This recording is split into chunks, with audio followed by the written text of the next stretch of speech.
And then go to Matthew. Let's go on. Behind the text, it talks about God's positioning system. God's positioning system. Let's go on. And many of you might have heard of GPS.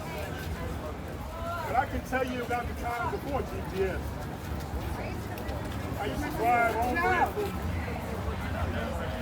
Georgia all the way up to New York without a GPS. I used to drive over 1,000 miles from Georgia to New York City without a GPS. I'd have to go to the gas station and get a map. I'd have to go to the gas station and get a map. Come back this way, not that way. 1,000 miles. But somewhere along the way, we came out with Garmin and we came out with all these other GPS systems, the global positioning systems.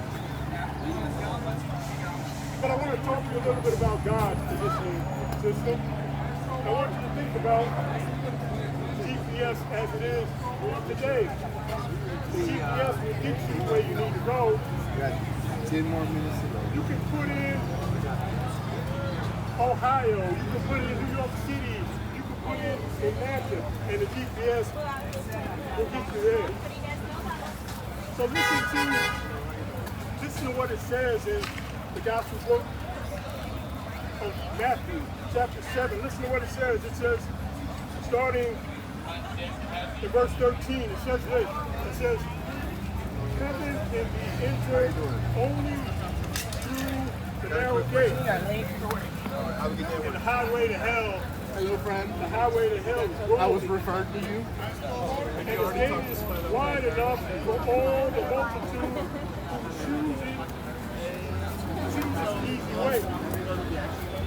But the gateway of life is small, and the road is narrow, and only a few will find it.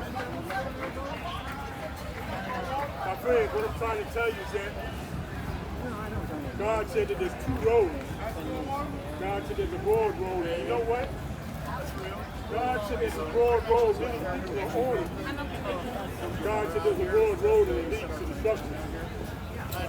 And God is all knowing. And God said that He knows that there's many people on this broad road. And you know what I found out before the Lord saved me? I was on this broad road. And God said many people are on it with me. I was on this broad road of destruction and I didn't even know it. I was on the broad road and I was lost. And I didn't even know it. God said there's a broad road. And God said it's wide. And not only did God say it's wide and it's broad, God said there's many people on this broad road. God knows. But you know what? You may be on that broad road like I was, and you may not even know it. You may be on your way to destruction, you might not even know it.